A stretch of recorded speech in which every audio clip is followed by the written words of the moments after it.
Assalamualaikum warahmatullahi wabarakatuh. Selamat siang, saya ucapkan kepada Dewan Juri yang terhormat. Saya Nurita Aini Raharjo dari Stikes Muda Husada Madura. Selaku pembicara satu akan menanggapi proposal yang ketiga, yaitu tentang subsidi secara proporsional program studi di Universitas Negeri berdasarkan pada tingkat keterserapan lulusan mereka di dunia kerja. Di mana saya sebagai pembicara satu dari pihak closing government, di sini saya akan memberikan 2 poin yang akan kita bahas pada proposal ini. Yang pertama tentang subsidi. Yang perlu kita garis bawahi bahwa di sini subsidi merupakan anggaran bantuan dari pemerintah untuk menambahkan biaya untuk perguruan tinggi yang memiliki program studi yang memiliki daya serap tinggi di dunia kerja. Nah, jadi di sini subsidi sendiri tadi telah disampaikan oleh tim pemerintah satu bahwa subsidi ini bukan hanya merupakan bentuk bantuan karena ketidakmampuan, akan tetapi di sini subsidi juga diberikan karena apresiatif. Di sini merupakan reward dari pemerintah untuk prestasi yang telah diberikan oleh perguruan tinggi tersebut. Jadi di sini subsidi di sini bukan hanya sekadar bantuan saja. Bapak Laila keluar.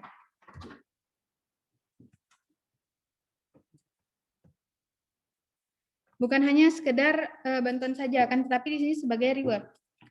Lalu yang selanjutnya di sini subsidi ini juga merupakan evaluatif. Nah, jadi di sini evaluatif yang dimaksud adalah sesuai kebutuhan yang dibutuhkan di masyarakat maupun di dunia kerja. Nah, contohnya pada saat era pandemi di sini kita ketahui bahwa di era pandemi seperti ini tenaga kesehatan sangat dibutuhkan oleh masyarakat. Oleh karena itu, pemerintah akan memberikan subsidi kepada prodi kesehatan sehingga prodi tersebut bisa mengembangkan dana subsidi tersebut untuk bisa digunakan untuk membangun fasilitas atau infrastruktur agar mereka bisa lebih bisa menyediakan fasilitas yang memadai untuk melakukan penelitian agar di sini tercipta lulusan yang kompeten untuk menangani wabah ini atau pandemi ini. Jadi saya tekankan di sini, saya setuju dengan pemerintah bahwa pemerintah di sini hanya akan memberikan subsidi sesuai proporsi yang berfokus kepada prodi yang memiliki daya serap tinggi. Jadi di sini bagaimana dengan yang daya serap rendah? Apakah tidak mendapatkan bantuan? Tadi di awal sudah saya katakan bahwa di sini subsidi di sini beda dengan anggaran tahunan. Jadi yang memiliki daya serap rendah di sini tetap mendapatkan bantuan dana tahunan, akan tetapi tidak mendapatkan subsidi. Mengapa demikian? Karena prodi yang tidak memiliki daya serap tinggi ini, mereka tidak terlalu banyak membutuhkan fasilitas yang memadai seperti mereka yang prodi yang memiliki daya serap tinggi, misalnya seperti membutuhkan fasilitas laboratorium maupun seperti contoh lainnya adalah bengkel. Nah, jadi jika berbicara yang kedua, topik yang kedua yaitu tentang keaktivitasan dari subsidi secara proporsional program studi di Universitas Negeri berdasarkan pada tingkat keterserapan lulusan mereka di dunia kerja ini. Di sini sangat efektif sekali. Yang pertama itu dapat memenuhi kebutuhan masyarakat maupun di dunia kerja. Jadi di sini setiap kelulusan akan mendapatkan tempat mereka untuk bekerja. Jadi di sini juga bisa menekan permasalahan yang ada di negara Indonesia, yaitu tentang pengangguran, sehingga di sini para generasi muda, para milenial akan memiliki pandangan masa depan, akan melakukan pekerjaan apa, tidak menjadi pengangguran di saat era seperti ini. Yang kedua, ini keaktivitasannya di sini bisa mengembangkan ilmu pengetahuan, memperbarui kompetensi agar lebih meningkat. Nah, jadi tadi saya sedikit tidak setuju dengan pendapat dari tim oposisi yang mengatakan bahwa jika pemerintah hanya memberikan subsidi kepada program studi yang memiliki daya serap kerja tinggi, di sini pemerintah akan keteteran. Tadi saya sudah sebutkan bahwa di sini prodi yang memiliki daya serap tinggi akan mendapatkan subsidi. Mengapa demikian? Karena membutuhkan fasilitas yang lebih lengkap. Akan tetapi jika prodi yang memiliki daya serap rendah di sini tidak terlalu banyak membutuhkan fasilitas seperti prodi yang daya serap tinggi, sehingga di sini prodi yang memiliki daya serap rendah akan tetap bisa mengembangkan ilmu mereka dengan dana yang sudah ada, yaitu dana tahunan. Jadi saya menolak pendapat dari tim oposisi yang tadi. Dan yang ketiga, keaktivitasannya di sini merupakan strategi pemerintah untuk tidak ketinggalan zaman. Tadi ada juga pendapat dari tim oposisi yang mengatakan bahwa jika menerapkan kebijakan ini, maka kita akan hanya menciptakan pengetahuan hanya sesaat di zaman ini. Tentu menurut saya itu salah besar di sini, karena di sini daya saing dari setiap perguruan tinggi sangat tinggi, maka mereka otomatis akan terus memperbarui kompetensi mereka agar bisa menciptakan lulusan alumni yang lebih berkompetensi dan bisa bersaing di dunia kerja yang lainnya. Mungkin sekian dari saya, bisa dilanjutkan oleh teman saya selaku pembicara 2 di proposal ketiga ini. Waktu dan tempat saya persilakan. Baik, selamat siang. Assalamualaikum warahmatullahi wabarakatuh. Perkenalkan, Mas, saya Lela Syarifah dari STIK Mudia Ulama sebagai pembicara 2 sebagai closing government. Baik, sebelum saya masuk pada argumentasi saya, izinkan saya menanggapi beberapa argumen yang disampaikan oleh tim oposisi. Yang pertama, pembicara 2 tim oposisi menyampaikan bahwa apabila terjadi subsidi terhadap prodi yang memiliki stata atau konsumtif terhadap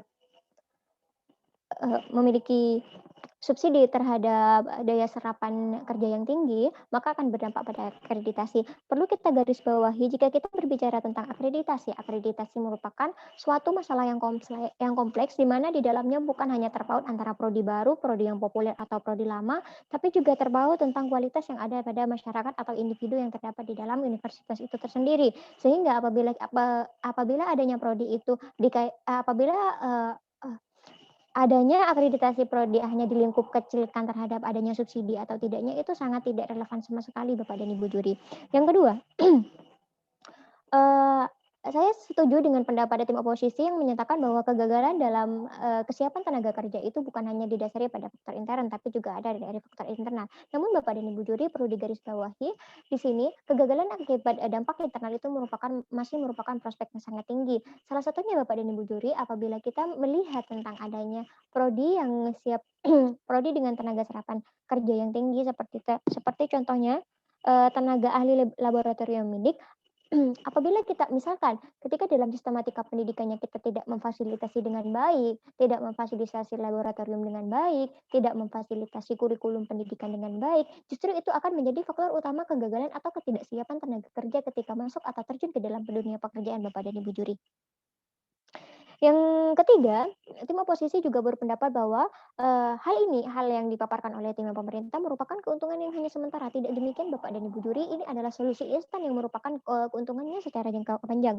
Mengapa demikian Bapak dan Ibu juri? Ketika kita meng-highlight tentang kesiapan atau keserapan tenaga kerja yang tinggi, kita tidak hanya terfokus pada pada memproses atau membuat tenaga kerja yang membuat tenaga kerja yang advance. Namun ketika kita sudah memperbaiki kualitas prodi dengan serapan tenaga kerja yang tinggi, tidak memungkinkan ketika sudah lulus atau ketika mereka sudah menyelesaikan masa studinya akan terbentuk lapangan kerja baru. Mengapa saya berani berpendapat demikian Bapak dan Ibu juri?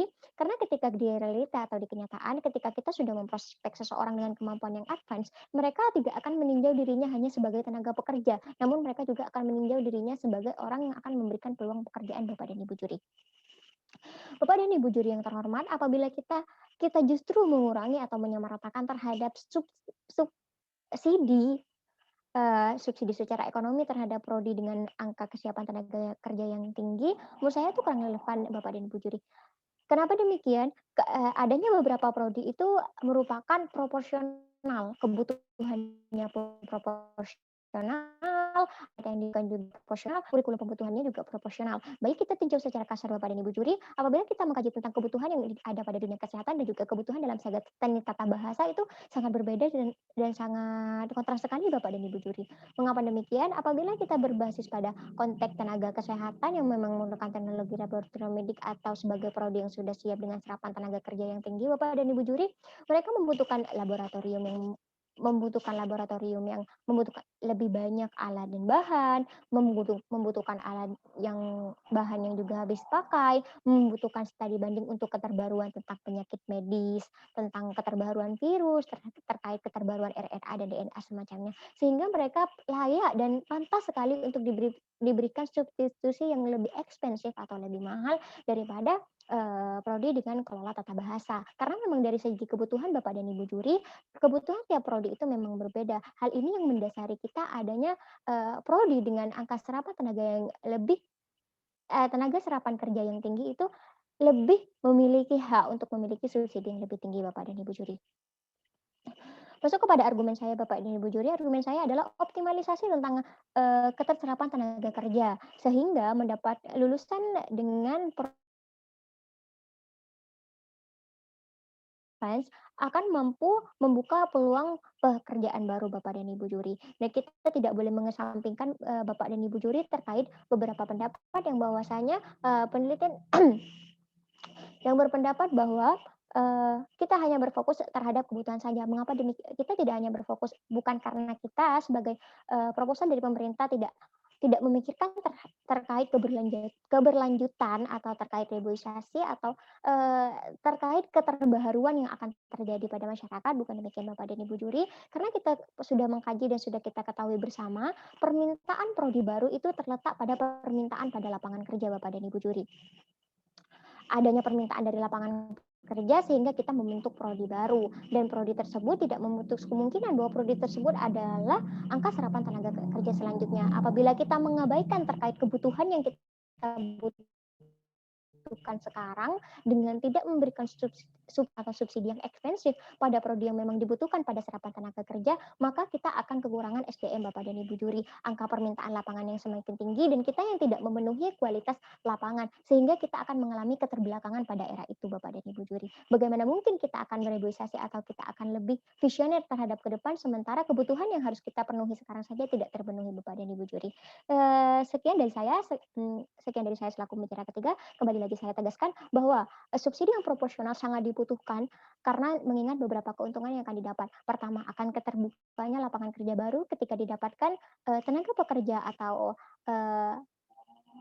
student yang memiliki kemampuan yang advance. Yang kedua, angka permintaan dan angka pemenuhan kebutuhan akan terjadi secara relevan sehingga tidak akan terjadi kesetimpangan sebelah terhadap suatu prodi. Yang ketiga, dengan adanya yang ketiga, ketika kita sudah memutuskan untuk memberikan subsidi terhadap prodi yang lebih memiliki angka serapan yang lebih tinggi, maka instansi pendidikan akan berlomba-lomba untuk meningkatkan kualitas pada prodi tersebut, Bapak dan Ibu juri, sehingga tidak ada istilah prodi terbengkalai. Mengapa demikian? Karena subsidi itu akan diberikan secara konvensional atau secara sesuai dengan tupoksi yang diharapkan atau sesuai dengan kinerja yang diharapkan Bapak dan Ibu juri, sehingga tidak akan ada yang namanya prodi diabaikan atau prodi yang akan terbengkalai. Sekian dari saya. Wassalamualaikum warahmatullahi wabarakatuh.